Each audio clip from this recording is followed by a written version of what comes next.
The future of water is the future of water is uncertain. By 2050, the UN says that more than 5 billion people could be facing water shortages from across the globe. 95% of the world is living with less water now than 20 years ago.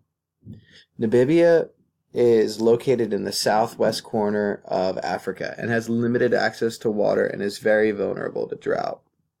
It is named for the Namib Desert. The desert is one of the oldest in the world, and there are no running rivers through within Namibia. Windhoek, Namibia is located within the border, and it's very strange to see a whole city running without a river nearby. They were at risk of running out of water and have been draining their aquifers, messing with the water table. Rather than continuing to make it worse, but trying to get more of their water from their source, their new solution is taking their wastewater and recycling it. When someone opens their tap, about a quarter of it is recycled wastewater. The other 3/4 is from aquifers and reservoirs.